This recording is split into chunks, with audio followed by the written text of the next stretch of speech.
And it's BBOR, Black Box Online Radio, coming to you from West Virginia at heart and from around the globe. And hello, everybody. Today is Tuesday. Welcome to True Crime Talk Radio in the morning. And because today is Tuesday, you can say hello to Snoopy over here. And we have Tyler Scott in the chat. Tyler, how's it going? Charlie Don't Surf is here. Charlie, how are you? In this episode, I'm going to be focusing mostly on the story of Jeffrey MacDonald. And if you have something else that you'd like to talk about for True Crime Talk Radio in the morning, you can put your ideas in the comment section down below, and I will try my best to respond to them. So, as far as the story goes, on Black Box Online Radio, I often share with you guys how I learned about these processes, like how I go through the material and we have the discussion together. Firstly, I would like to give a shout out to Lacey, who made multiple requests to hear something about the story of Jeffrey MacDonald. And in case you didn't hear last Thursday's episode of True Crime Talk Radio in the morning, then I would like to just go through a little bit of a nutshell version. Lacey mentioned that I should look into this case, the story of Jeffrey MacDonald, but for some reason my brain processed it as Josh MacDonald. So I did a little bit of reading about the story of Josh MacDonald, and all I could really find was that this guy put on a Spider-Man costume and was walking around and beating people up.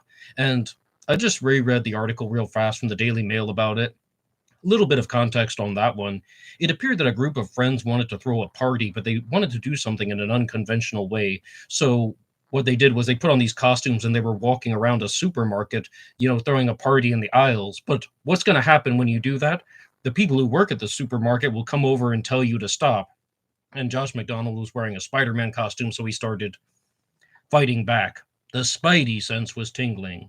But for this episode, I'm going to be talking all about the story of Jeffrey MacDonald, and we are going back to February 16th and 17th of 1970 to look at a triple homicide that took place, the murders of his wife and two daughters, Colette MacDonald, Kristen MacDonald, and Kimberly MacDonald.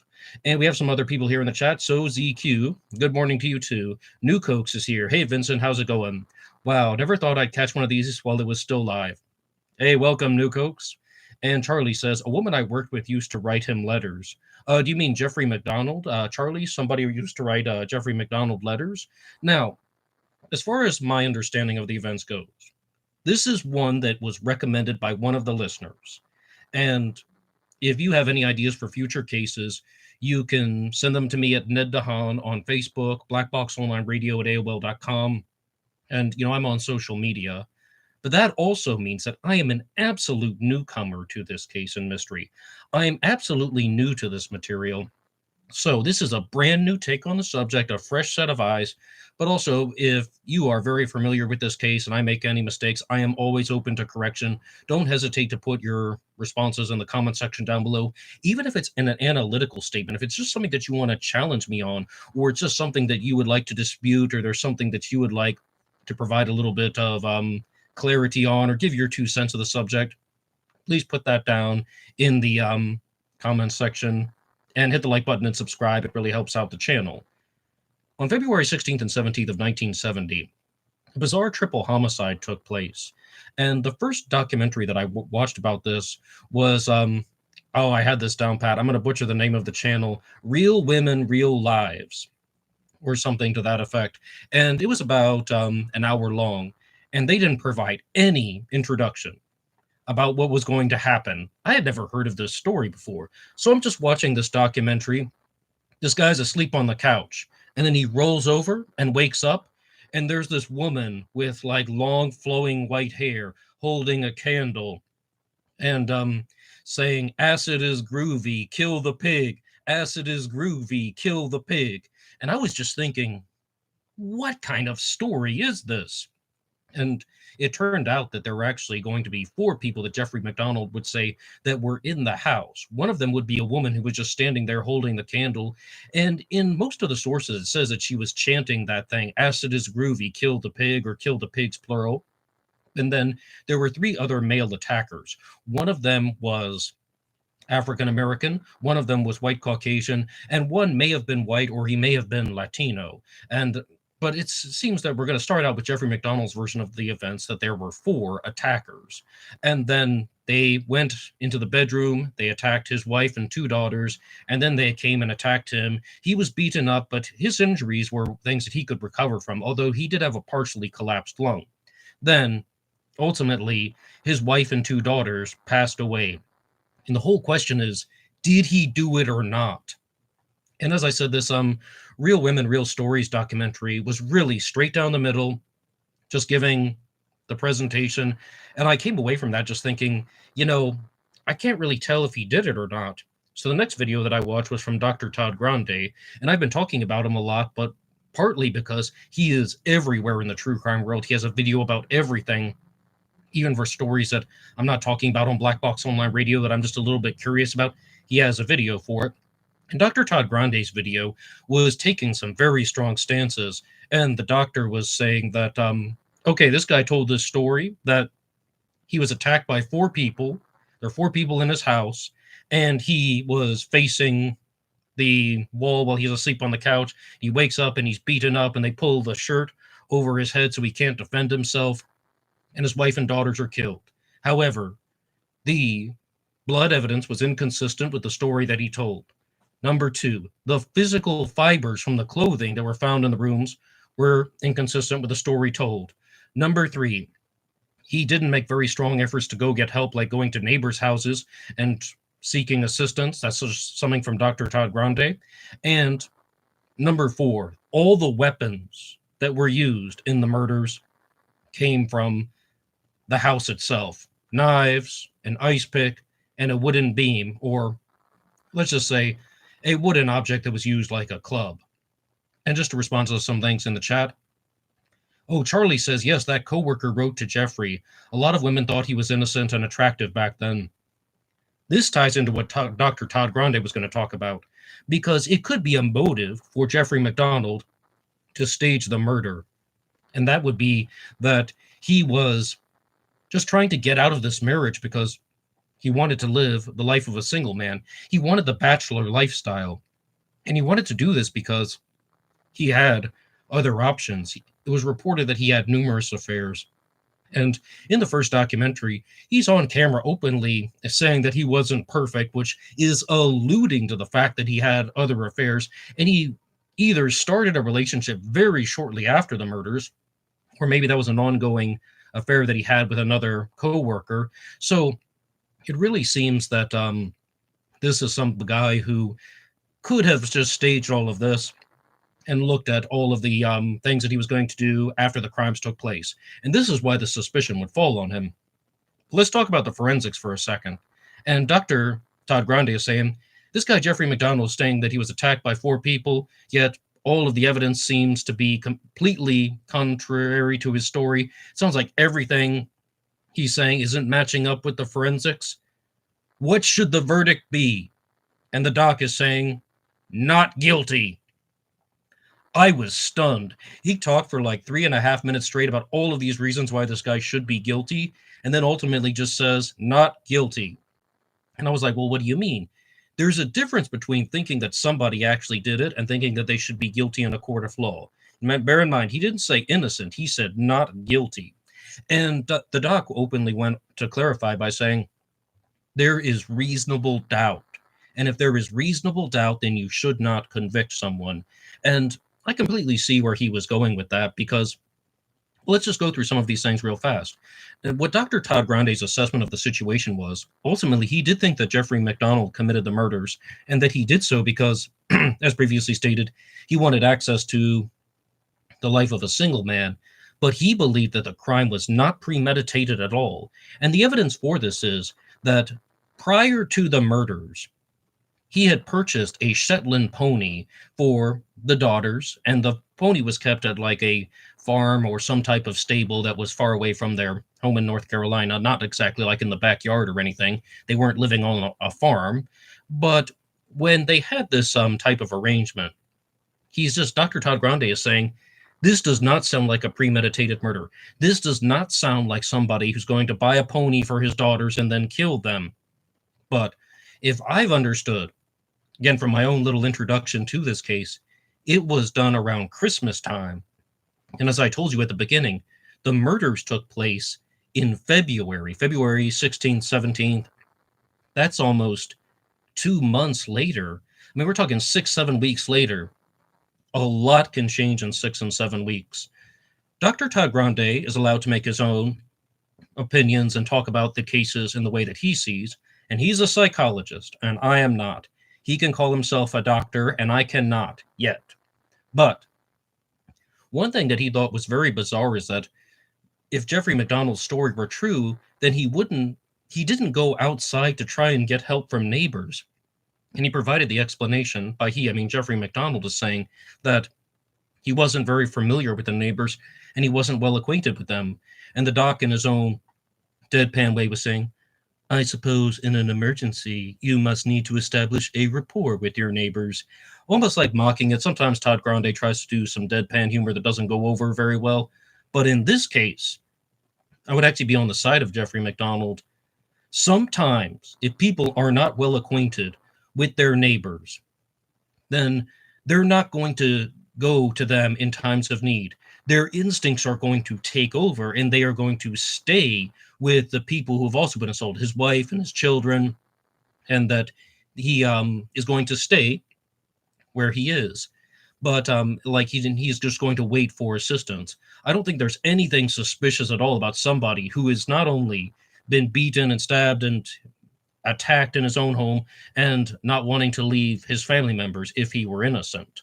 So I have to kind of take a point down there. But this whole concept of how these murders were committed with weapons that were found inside the house, and Jeffrey MacDonald might say something to the effect of that he had not seen them before, he didn't remember them or recall them. But ultimately, Dr. Todd Grande asked a challenge question. Weapons, doesn't this suggest that it was Jeffrey MacDonald? My answer to that is also no, because the entire defense for the MacDonald case should be that these people were high on drugs. Acid is groovy, kill the pigs. Acid is groovy, kill the pigs. That's what somebody is chanting. And if they're just high on drugs, then they're not necessarily going to calculate things in a logical and organized manner.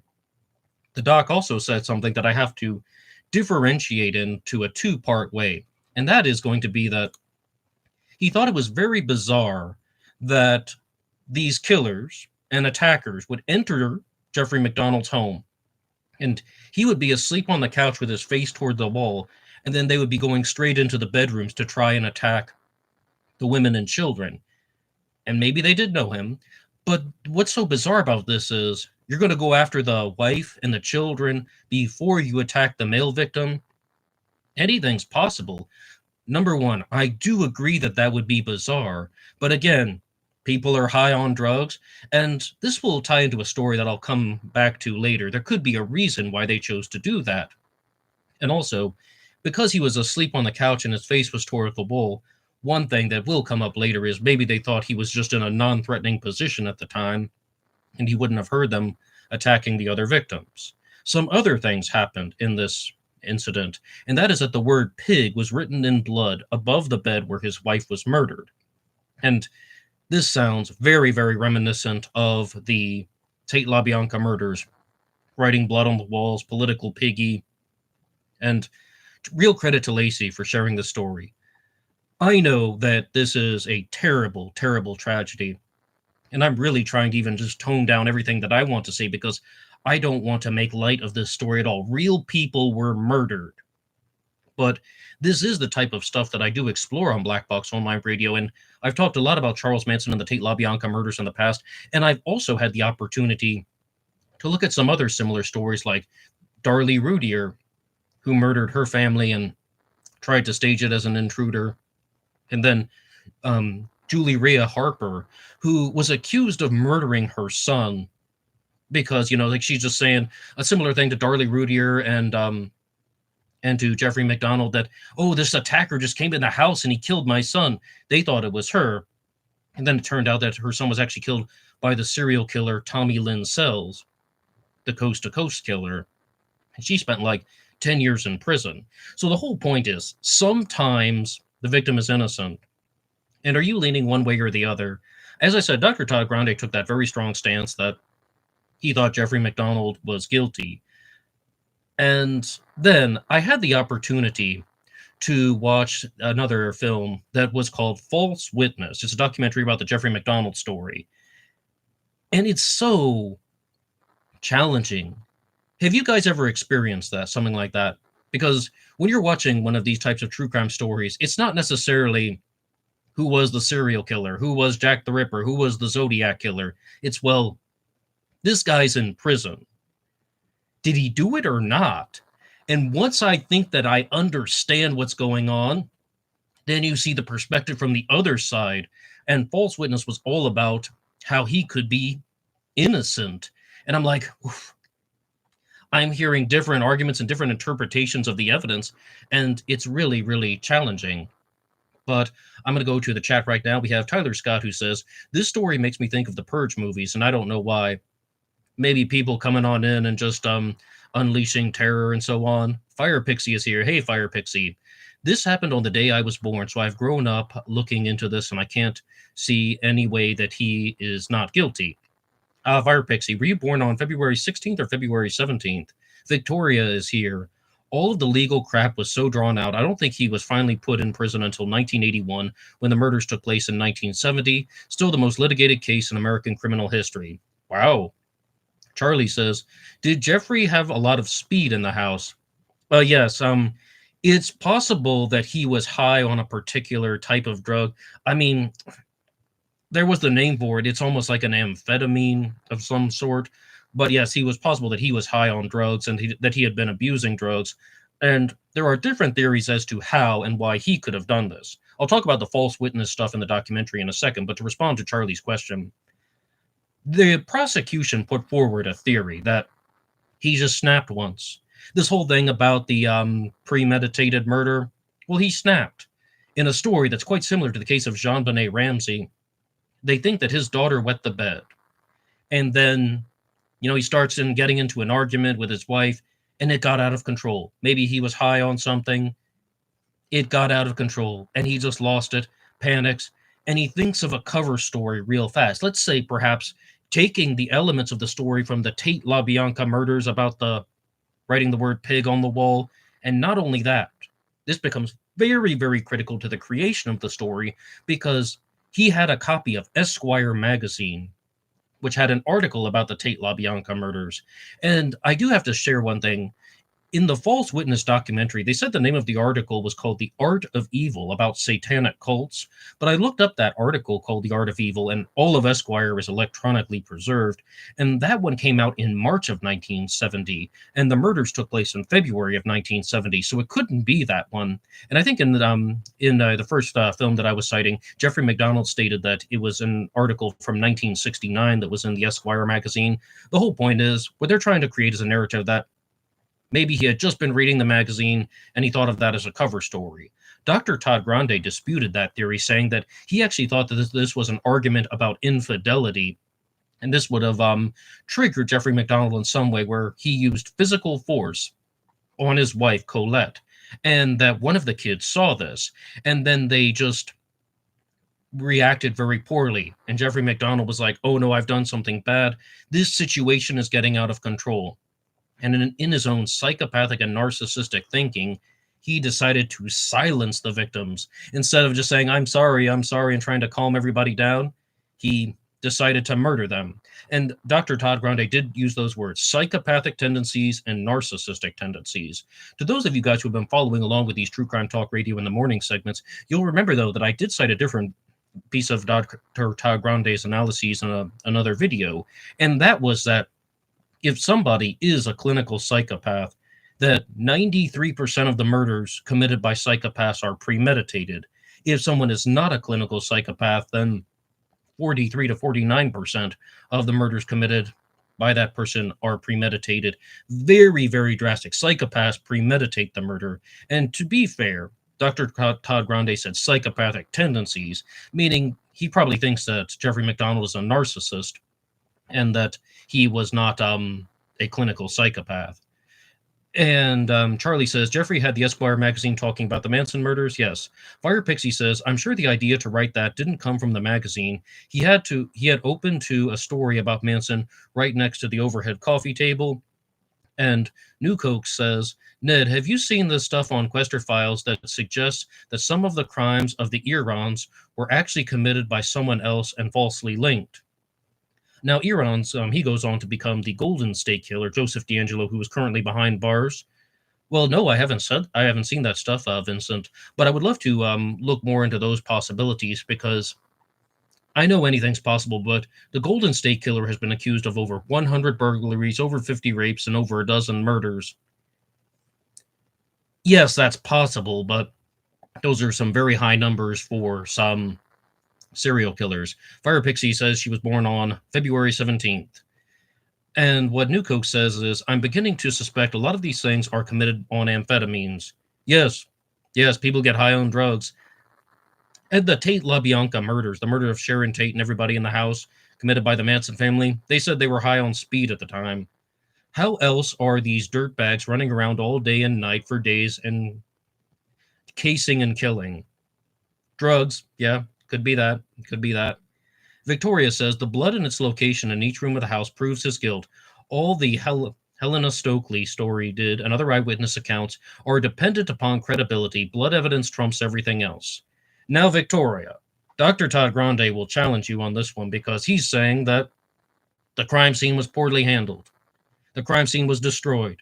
People are tracking stuff all in and out.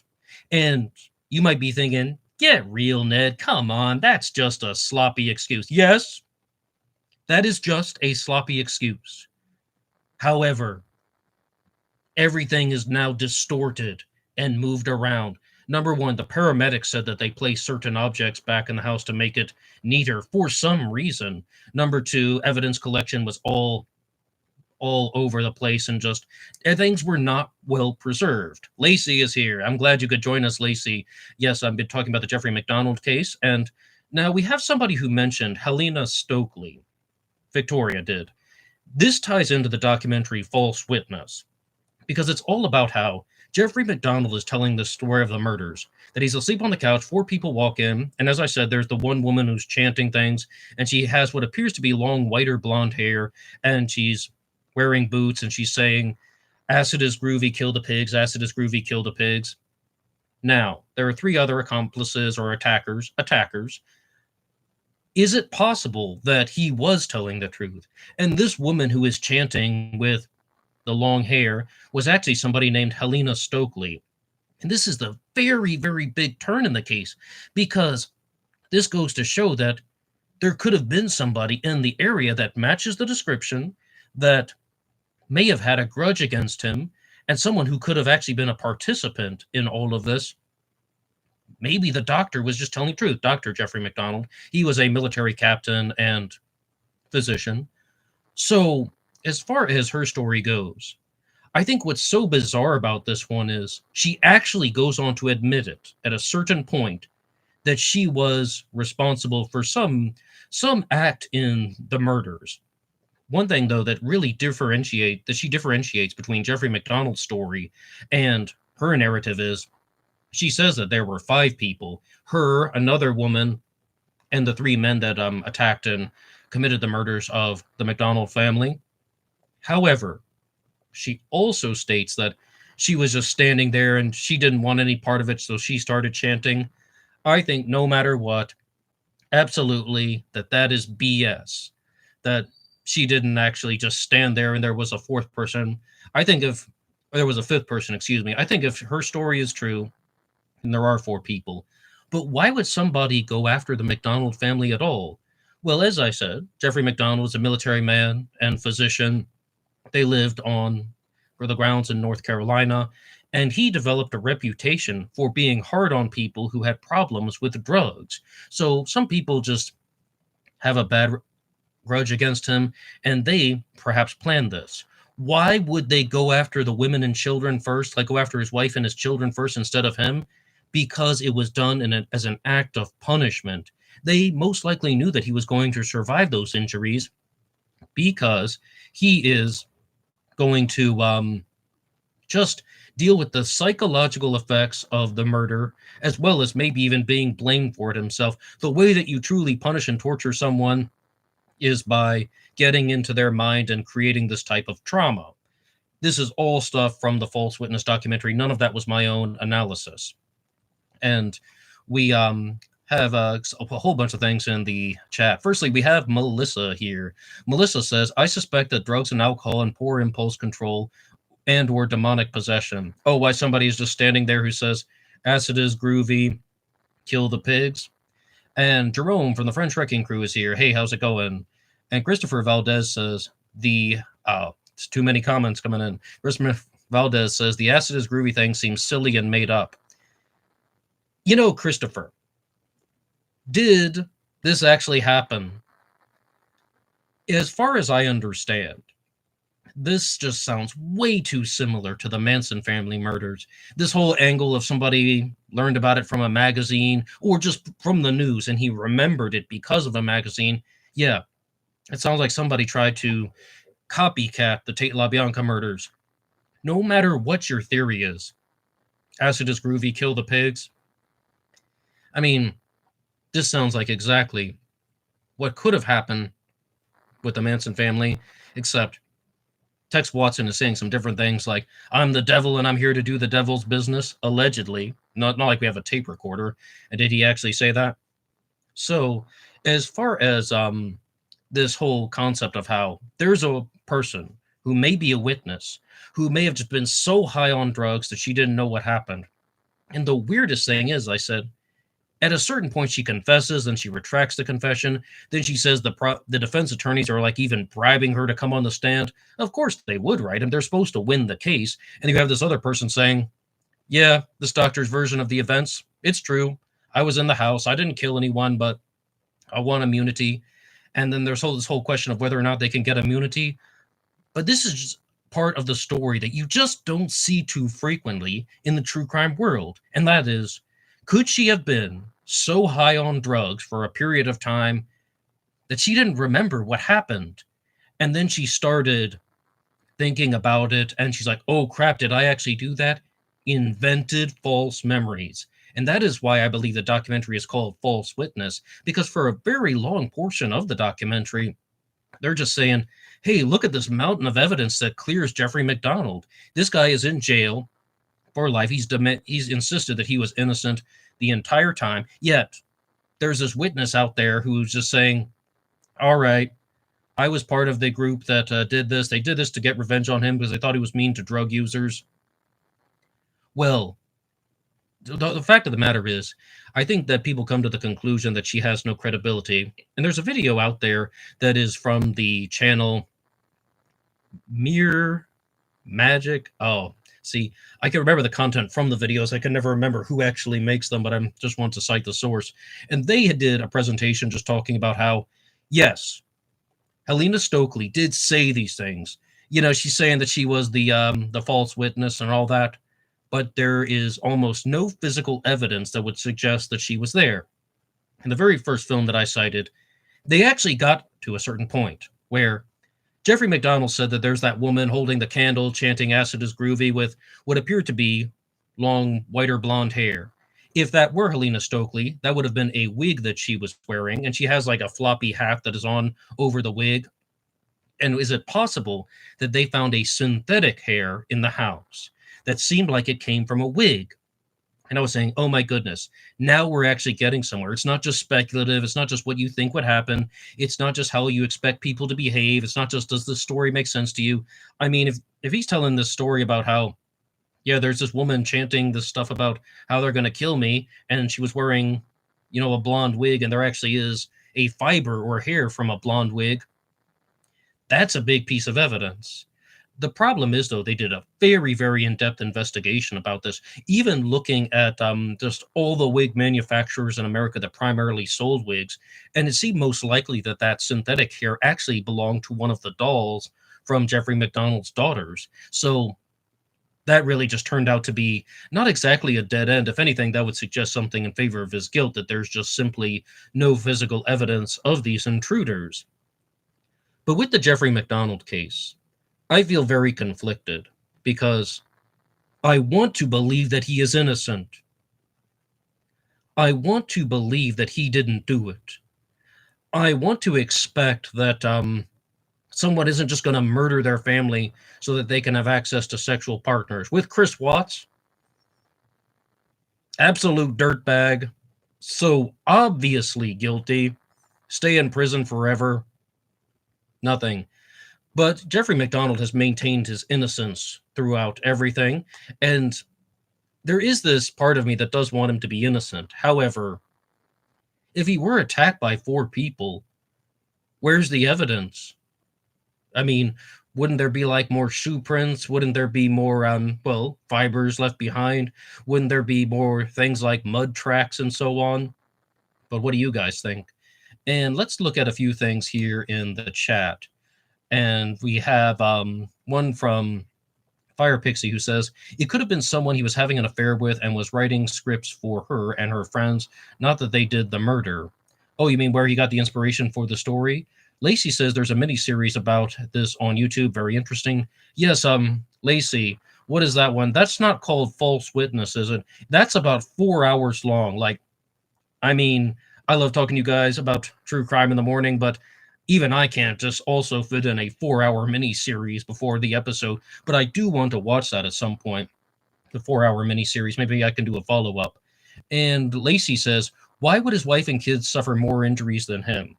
Well, I mean, before you joined, Lacey, I did share one possible hypothesis. Number one, that the killers were high on drugs and they didn't know what they were doing. Possible hypothesis number two, that they wanted to secure the location and just see who was in the house, because if he was asleep on the couch facing the wall, they thought that he was in a vulnerable position and he wouldn't have imposed an immediate threat. And number three, they wanted to psychologically terrorize him by leaving him with non-lethal injuries and making sure that the children were dead. That kind of, all three of those can't be true, because two of those are very calculating and one of them means that it is purely uncalculated. But that's just like what I've heard from other people and other sources. Now, Lacey says, wasn't there wig fibers and candle drippings found? Oh, yes. Well, I did just address the wig fibers. That may have come from a doll that was owned by one of the kids. Christopher says, didn't he tell his father-in-law that he tracked down the killers? I don't recall like that exact thing, but I want to talk about the father-in-law. His father-in-law was not actually the biological father of Colette MacDonald. She was like a stepfather, but they had a very close relationship.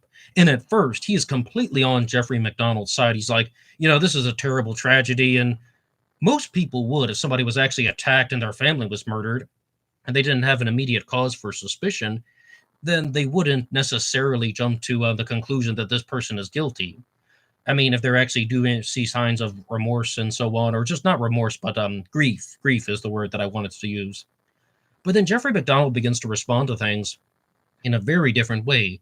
He jumps back into the bachelor lifestyle. He starts a relationship very soon. Maybe he was having an affair before. He moves from North Carolina to California, and he gets a boat and a Mercedes, and it's almost as if he's just free from the burden of his family. This is why some people think that he just set this whole thing up as a way to get rid of his family so that he wouldn't have them in the picture and he would have more access to the experiences that he had back when he was single, partnered with the fact that he was most likely having numerous affairs and maybe he thought the family was dragging him down.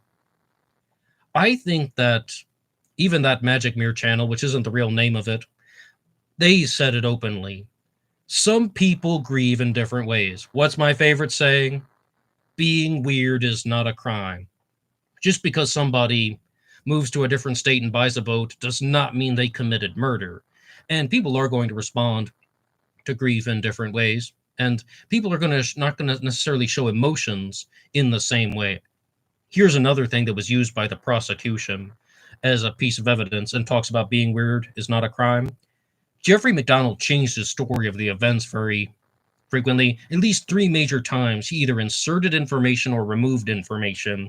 And it was stuff like, okay, he washed his hands before he made the 911 call, which actually would have just been hitting 0 for the operator. And even if those details are not spot on, changing his story and adding elements, retracting elements. I want to share something with you guys that is not necessarily related to the Jeffrey MacDonald case, but it is about life in general.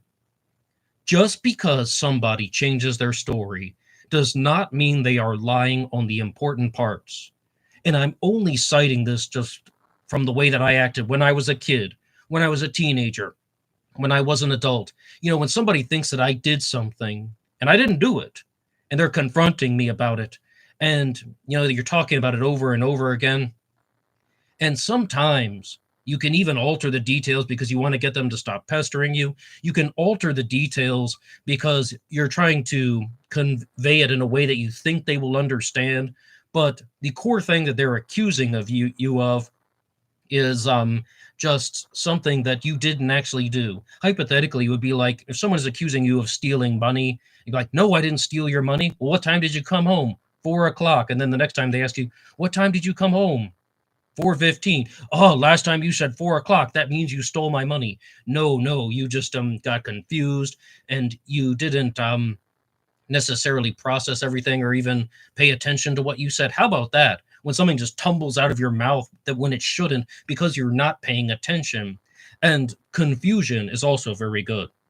I mean, this should not be downplayed. Not about Jeffrey MacDonald, about the way that people tell the truth in general. Sometimes people genuinely mix things up and they start thinking about something else. And I know this is no excuse on my part. Let's say once somebody asked me a question and I was thinking about a different thing that was actually related to the conversation, but I responded to the thing that was off topic. I mean, it's loosely related, but it wasn't directly to the question. They're like, "I caught you in a lie." It's like, no, no, I didn't mean that. I was thinking about something else. Excuse me. Now, if somebody messes up like that in court, people are going to think that they are very, very guilty. And Ned, this is one from Jerome from the French Wrecking Crew. Ned, even I can agree with Druser on the fact that I can be completely wrong and accept it. What do you think about my theory on the Zodiac? Now, to switch gears and just talk a little bit about the Zodiac for 2 minutes, Jerome has a theory that the Zodiac Killer was a team of 3 people, at least, right? And that one of them was Don Chaney and one of them was Sandy Panzarella. Well, Jerome, I really do think that Don Chaney could have very likely been involved. And as well as I do, that Drew Beeson has looked at a lot of the evidence about Don Chaney being involved and answering some questions as to how and why the forensic evidence isn't matching up, like DNA, for example. They might not even have DNA, but as Jerome said, if there's an additional participant, that could be something related. And I mean, I think that Don Chaney is a reasonable suspect to keep exploring. He would have had a lot of the knowledge involved. Now, I was talking about the videos from Paul Brookbanks that are available on the channel Paulscape72, and he states that Don Chaney was a mechanical engineer. And, in Paul's credit, he's been a landscape architect for 30 years, and he is familiar with the technical drawing stuff, and I am not. And he doesn't think that the creations of the Zodiac Killer are that of a mechanical engineer or even an electrical engineer like Sandy Panzarella. He thinks that they are created by somebody who had education in landscape architecture and technical drawing. And at first I was like, well, I don't know what to make of that. I mean, I don't know how to evaluate this stuff. But Paul actually goes through this in his videos, showing the textbooks side by side with the Zodiac letters. And somebody who had that aspect and skill set and drawing style may have created certain things in the Zodiac Killer world. But I'm not even going to say his name, but Jerome knows who I'm talking about. And there could be somebody else that, as I understand, is incorporated into Jerome's theory. So that's something that I do strongly consider. Now, back to the Jeffrey MacDonald case. Charlie says, Jeffrey did tell the stepdad he found them. The stepdad recorded the call. Wow. Oh, and the name of the miniseries, Charlie, is it called Fatal Vision? Is that the one that you were asking about, or the one that's online? Melissa Rose Tappa says, landscape architect as an occupation is inconsistent with the case and his identity. Melissa, you and Paul need to do like something on the Zodiac Killer debate files. I mean, you should contact Ross Geraci because Melissa has been one of the loudest voices about this. The first time I ever spoke to Melissa, she asked me a question. Why are people still saying that the Zodiac might not have been in the military? Obviously, he was in the military. Look at all the clues. Paul Brookbanks is perhaps the loudest voice on that one, saying that all of these clues about a military background could be insufficient and misinterpretations, and only if you want to. And as far as the Zodiac goes, Newcoke says, I like Don Chaney because he gets close to Alan, but he doesn't have the feel of the Zodiac. He's a goofball and he's dumb for thinking we will believe his lugnut story. The Zodiac was smarter. Now, Vincent, I think Drew Beeson is playing the angle of Don Chaney would have been hiding in plain sight. When you read Robert Graysmith's books, I mean, like when you read Zodiac Unmasked and we listen to Don Chaney and This Is the Zodiac speaking, very clearly, he's saying a bunch of crap that no human should believe. Yeah, Lee Allen said this. Yeah, Lee Allen said that. Yeah, he walked me through Blue Rock Springs Park. He told me how he was going to commit the murder. He's told me he's going to call himself Zodiac. Really, dude? Of course we're not going to believe that. It's too ridiculous to be true. Even just saying, oh yeah, he did say he wanted slaves in paradise when he died. It's too much. So, it's possible that Don Chaney was just a complete liar. Now, there are a lot of things from his background that would seem to fit, even aside from the mechanical engineering.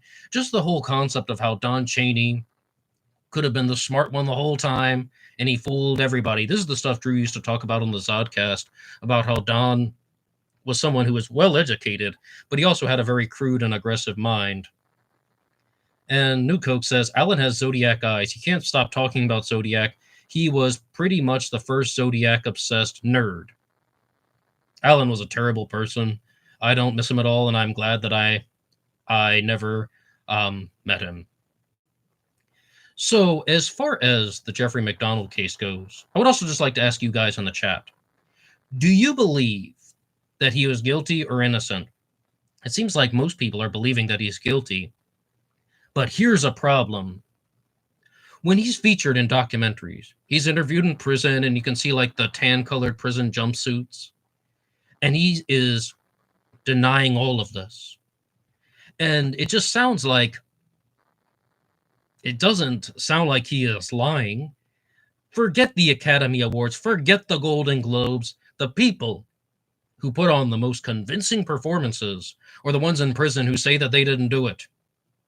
And sometimes when you're watching shows like 48 Hours and 2020, and they're interviewing someone who has been suspected or maybe even convicted of a murder, no, I didn't do it. No, I didn't do it. No, I didn't do it. You know, like you can just see that they're just a little bit off with their emotions, not exactly giving away the telltale signs of lying. It's something that I've encountered while running this true crime channel, that when people are lying, they tend to have more of like a monotone emotion, and they try to use the emotion that they expect you will want to hear.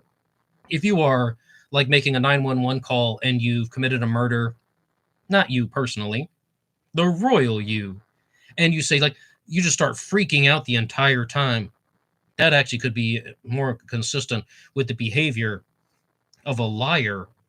Whereas if somebody is telling the truth, their emotions are actually going to go up and down during times of stress. They aren't going to be consistently frantic.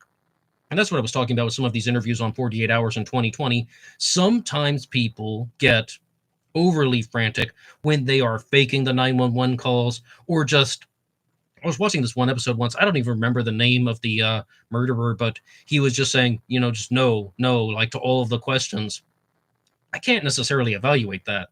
With Jeffrey MacDonald, though, he definitely seems like somebody whom is telling the truth, but we have to remember, with psychopathic and narcissistic tendencies, people become very good liars. And right now we have some things in the Zodiac Killer about the things in the chat about the Zodiac Killer, excuse me. Christopher Valdez says, Chaney came off really weird in that 2007 documentary interview. Being weird is not a crime, Christopher. Or is it? Oh, it can be.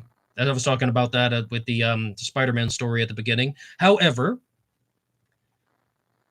I just don't understand this. I was talking about this on Zodiac Monday when I was saying about, like, why do people try to make themselves look guilty when they're not? I totally get that you're open to new experiences. You do things that fuel your own excitement. I get that you're a kid playing with fire, being forced to live in an adult body. But why on earth would you try to make yourself look guilty of a crime? And I'm not talking about just chit-chatting at the bar or something, you know. What did Arthur Lee Allen say? Hey, Vincent, what is that thing? The two biggest liars in the world are policemen and fishermen, but not necessarily in that order. It's not like you're just telling some wild story to someone. If you're being interviewed by the police and you're just going to jerk them around, or even worse, not even worse, it's on the same level. If you're going for a documentary like Don Chaney, like Jim Phillips Crabtree, like that jerk that I was talking about on Zodiac Monday who said that he murdered one of his students at Penn State, why would you do that? And I still don't get it. I still don't get it. And one thing, though, that has been used as some type of defense against Don Chaney is that he really wasn't interviewed that frequently. Yes, by Robert Graysmith. Yes, by Tom Voigt. Yes, for the 2007 documentary. But he's not necessarily on the soapbox every week, you know, shouting his message. He's not necessarily on TV all the time. However, Jim Phillips Crabtree was interviewed for the Myth of the Zodiac Killer documentary after spending years in silence. And he says some things that could have incriminated him. He lied about his occupation in the army. He told that his ex-wife that hell would come back to her 9 times over and she was shot 9 times. Now why? You know, why? Why do people do this? It's ridiculous. And let's see what we have going on in the chat right here. As far as Lacey says, we'll have you in my ear on this busy workday. Thank you for covering this, Ned. Oh, yes, Lacey. I'm probably going to have to do a follow-up once I watch that 4-hour miniseries. Because sometimes, though, what did they say in Tony Wright's book? The ache of frustration. I think it's actually written by Shannon McGarvey in the introduction. Sometimes when you look at a case, you just get the ache of frustration. And also, I want to remind you guys that there's some similar stories that I've talked about here on Black Box Online Radio. I've released 3 episodes about the Darlie Rudier case, which is very similar, except she's obviously guilty. But I would also like to recommend the episode called Interrogation, the Murder of Dorca Lisker. And it's all about the story of Bruce Lisker, who was accused of murdering his mother, adopted mother, actually. Very, very similar. He calls 911, says he found his mother murdered, and then the authorities just zone in on him immediately, and he's arrested. He was sent to jail for 26 years, and he was released. But it's that whole concept of, well, did he actually do it or not? And he went on to become the source material for a show called Interrogation, which was available on Paramount+. It's a very, very good show, purely in the terms of just asking the question whether or not he did it. And they change all of the names of the real-life people. Bruce Lisker is named Eric Fisher in the show, but I invite you to check out Interrogation, the Murder of Dorca Lisker, as well as Darlie Rudier on True Crime Talk Radio. That's one of the ones I've done about her. That has the book cover for Hush Little Babies in the thumbnail. And now it says, Christopher says, remember, Alan allegedly molested Don Chaney's daughter. And Jerome has already beaten me to it, saying that was never proved. Yeah, I don't believe the molestation happened. I think that's just another wild story. Now, New Coke says, Ned, but does Jeffrey look like the sketch, Jeffrey MacDonald? Yeah, put a pair of glasses on him. Now, he has a different hairline. Jeffrey MacDonald has a different hairline, and it comes back a little bit more. He could have been the Lake Berryessa voyeur. Absolutely. Tyler Scott says, I think he's guilty. 4 perps that were high but managed to be ninjas, not buying it. When I was watching Dr. Todd Grande's video, Tyler, it's this whole thing about how there could be more evidence. There should be more evidence. And I was reading the book, The Axeman of New Orleans, and it's written by Miriam C. Davis, and she talks about a theory that she has in one of the Axeman murders that it wasn't actually committed by the Axeman of New Orleans, saying that the murders, it was the murder of Harriet Lowe, and it may have been committed by her partner, Louis Bessemer, and that there's no evidence of a break-in, no evidence of any external factors, no evidence of an intruder. That means the murder was most likely in the house. There were only 2 people in the house, and they were both attacked, but it's like they got into a domestic dispute, and she ultimately ended up dying from her injuries. But that thing has always stayed with me. This concept of that if there's no evidence of an intruder, the murderer was already in the house. And I don't want to just look at this as an open and shut case, but Tyler Scott was saying the same thing there, that four perps, high on drugs, but managed to be ninjas, not buying it, mostly. And New Coke says conspiracy is always the least likely option. It does happen, but it requires substitution. Conspiracy in the Jeffrey MacDonald case or the Zodiac case, New Cokes. Oh, substantial incentive for the conspirators to never tell. Again, in the Zodiac case or the Jeffrey MacDonald case. And Charlie says, sorry, I was wrong. For his part, MacDonald called Kassab, that's the father-in-law, and made a grandiose claim that he and some Green Beret buddies had gone out on the streets to look for the hippies responsible. Okay, that I think I remember hearing about. I didn't remember anything about he actually found them. And Charlie says, found and killed one of them. I just read there is no evidence of the call. Well, there is this witness, Helena Stokeley, in the Jeffrey MacDonald case, who not only said that she was there, she was able to provide names for the other people. And part of me was wondering about how did Jeffrey MacDonald actually know these people, and did he just gave descriptions of what people looked like that he knew that he saw around town or something like that? And you wouldn't need any real thought or planning to do something like that. You just see four people on the street corner. Oh yeah, it's a girl with a big floppy hat, and she had blonde hair coming down. And Helena Stokeley actually had brown hair, but she did wear the wig and so on. And that's why people thought that they knew exactly who he was talking about.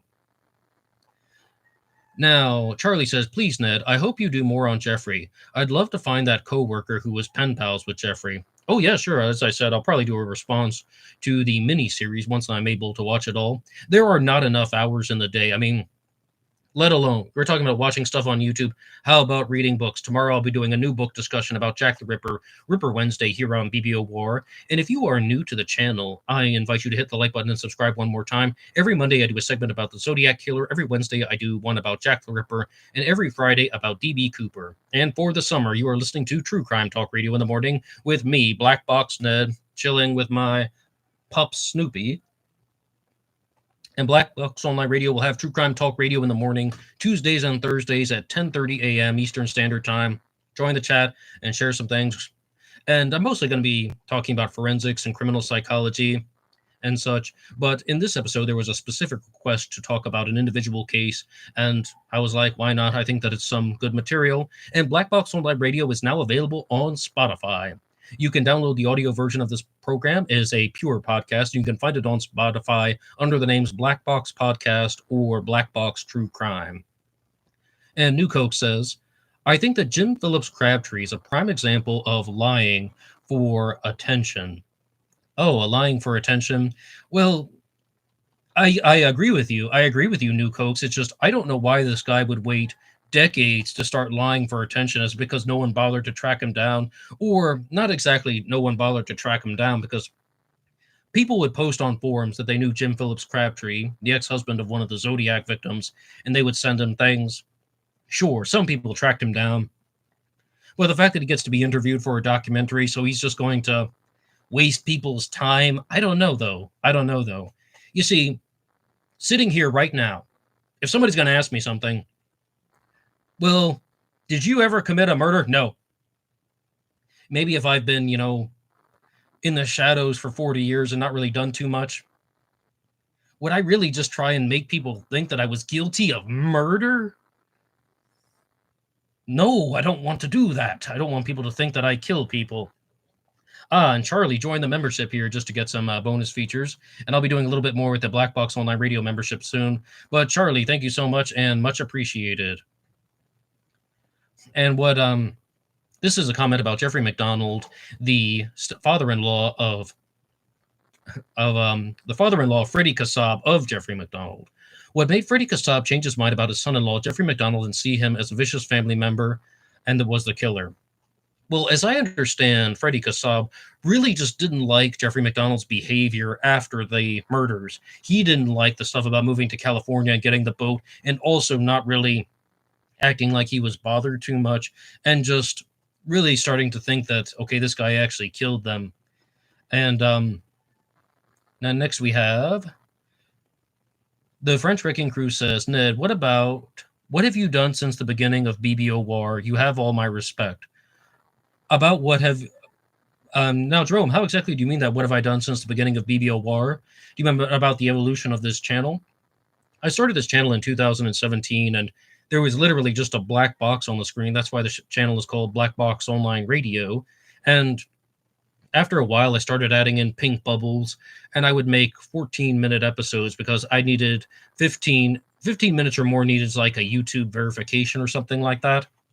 So then I started just beginning to try some different things. Some different images would be on the screen, sometimes just like a still photo. This was always expected to have been a podcast done in the old-fashioned radio format, where I would just be talking like this to you for the entire episode. But as you see, some things evolved a little bit. In 2021, I started appearing on camera, and I did the Zodiac Killer debunking series, and those videos are still up. However, they are imperfect, so to say.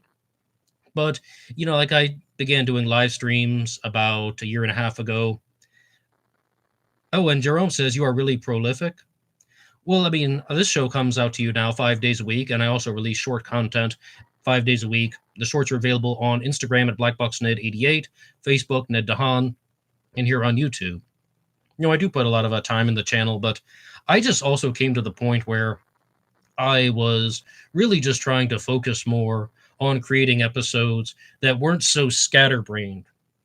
I cannot stress this enough, guys.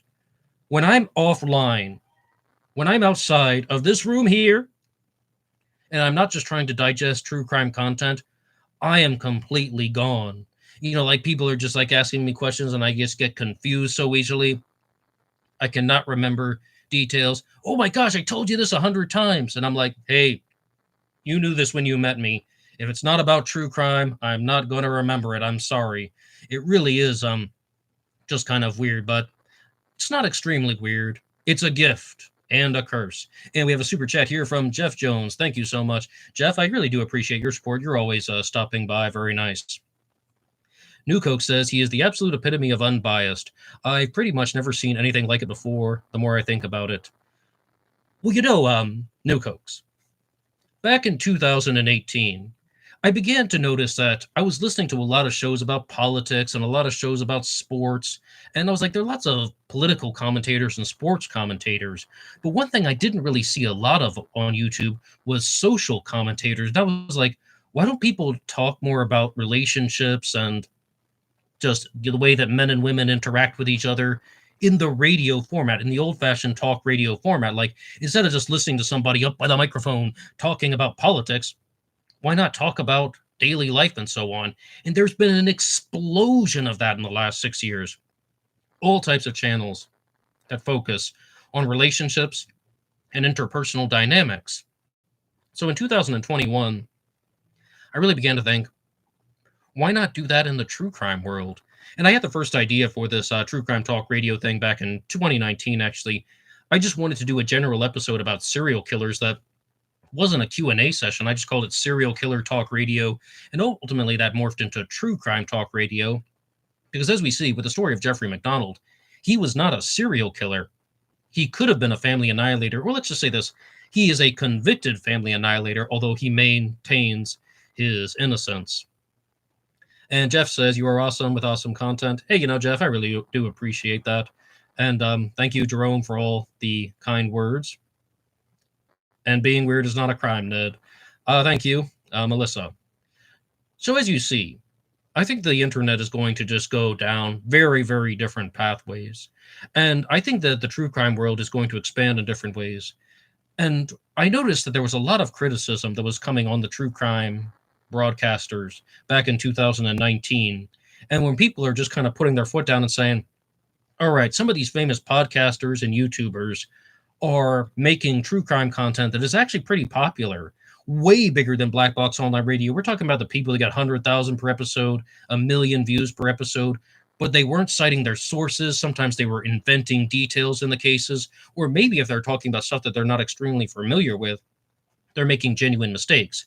I openly said I'm not an expert on the Jeffrey MacDonald case. This is just my fresh set of eyes on it. And that was when I realized that, on Black Box Online Radio, I'm really not citing my sources too much. And I've tried a lot harder. But when it's a running, engaging monologue, it does become challenging when it's unscripted. And New Coke says, Ned, you have so much psyche knowledge. It would be cool to see you do a classical education analysis of the psychology of the Zodiac letters. By psyche knowledge, you should mean like psychology. I mean, if I'm not reading about true crime, I definitely get into the world of psychology, and I'm going to be talking about that on the Thursday episode, kind of picking up where I left off about the dark triad crimes on True Crime Talk Radio. Yeah, Vincent, that would be a great thing to discuss for Zodiac Monday, and like actually go through things like letter by letter and just look at certain psychological markers. By the way, as you see, Vincent is here on his New Coast 2024 channel, and Vincent is, by his own admission, right? You have a very good eye for this stuff about spotting the Zodiac Killer versus somebody who is pretending to be the Zodiac Killer in a hoax letter. And I invite people to check out his videos. And if you want me to start doing some things like in a different way, just looking at certain psychological factors that could be there, gladly. And the E was a cipher. Now, Vincent, you've already beaten me to it. I don't know the E was a cipher. You can share with me what that is. But this episode of True Crime Talk Radio will be winding down. And yes, Charlie says hit the like button. Thank you so much for everybody who tuned in, who wanted to talk about the Jeffrey MacDonald case and the Zodiac Killer and the Golden State Killer.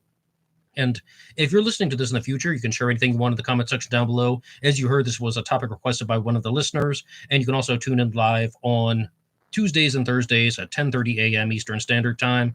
And Fire Pixie has to run. I got to run too. Hey, cheers, Fire Pixie. Thank you, New Cokes. Thank you, Jerome. And I will be here tomorrow on Ripper Wednesday. Going to do that in the old-fashioned podcast format, but I'm just going to go through the book Jack the Ripper, The Facts by Paul Begg, actually, and to you guys who follow the Ripper Wednesday, and then you can try the best. Oh, by the way, the E was a cipher. It's actually the Z13. Vincent, I just have so many things to share with you about the Z13, but that's going to require a much bigger amount of time. So please tune in next week on Zodiac Monday. That will be all for me now.